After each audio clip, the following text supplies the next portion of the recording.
Did you know that despite his reputation for being short, Napoleon Bonaparte actually stood at an average height for his time?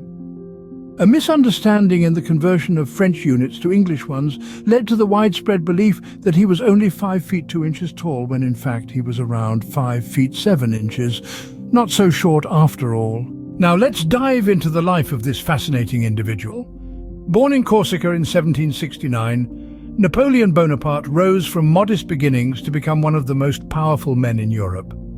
His military genius led him to rapidly ascend through the ranks of the French army during the French Revolution. By the time he was 24, Napoleon had already been promoted to brigadier general, but he didn't stop there. In 1799, he staged a coup and installed himself as first consul of the French Republic. 5 years later, he declared himself emperor, marking the start of the Napoleonic era. Under Napoleon's rule, France became a dominant power in Europe.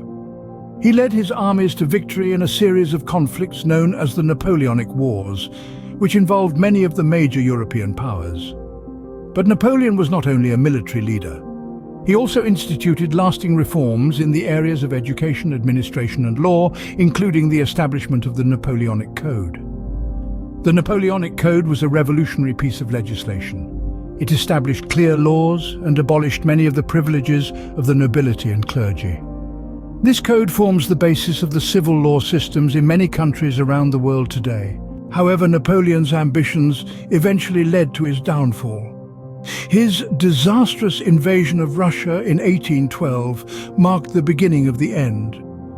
Defeated and exiled to the island of Elba, he escaped and returned to power for a brief period known as the 100 Days. But after his defeat at the Battle of Waterloo in 1815, he was exiled once again, this time to the remote island of St. Helena, where he died 6 years later. The legacy of Napoleon Bonaparte is complex. On one hand, he was a military genius who reshaped the map of Europe and whose legal reforms continue to influence the world today. On the other hand, his relentless ambition led to millions of deaths, and his rule was marked by tyranny and war.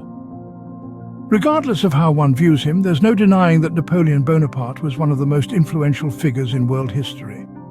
His life and achievements continue to fascinate us to this day, and his impact on the world is still felt centuries after his death.